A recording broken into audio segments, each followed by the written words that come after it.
Hi, everybody. This is Silvio Canto in Dallas, Texas on Wednesday, January the 13th, and welcome to our video commentary. Well, I guess they're having an impeachment vote today in the U.S. House, and there may be a few Republicans that vote for it. Not that many, but there may be a few. But when you stand back for a second, and you ask yourself a question, how exactly is this good for the country?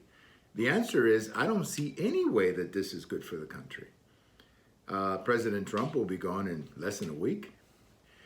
And how exactly you have a trial in the U.S. Senate for a man who's no longer president, that raises all kinds of constitutional issues, by the way.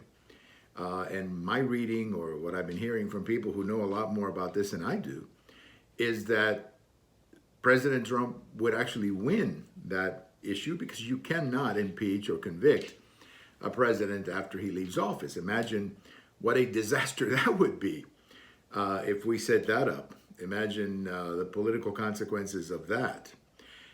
The other issue, too, which I think is interesting, is Professor Jonathan Turley, who's becoming, frankly, one of the few people in the country who seems to make any sense.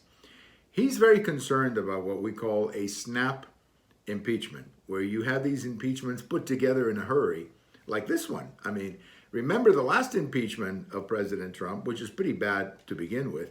At least in that one, you had hearings and witnesses, and you had 2 or 3 weeks of hearings and so on before there was even a vote or a debate. This is all happening in a week, in a day, okay? And so a lot of people are going out on this impeachment thing, either because they're being pressured by the party leadership or whatever. But this is not exactly the type of impeachment that the Founding Fathers had in mind. Impeachment is pretty serious, and you don't use it that way. There's another issue, too, that I think needs to be considered. If you're Joe Biden and you're going to take over the presidency in a week, why would you want a trial in the Senate going on the moment you become president?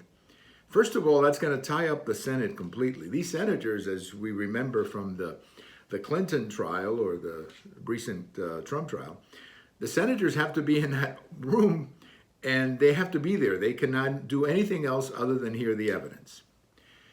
And they're basically out of business for however long the trial is. And a trial like this could be very long, simply because of the fact that you're trying a former president of the United States. So if you're Joe Biden, why in the world would you want this?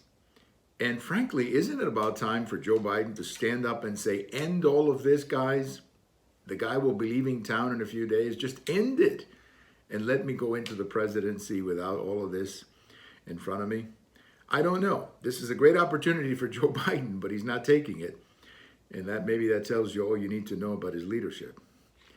Thank you for watching. And if today is your birthday, happy birthday. Bye-bye, everybody.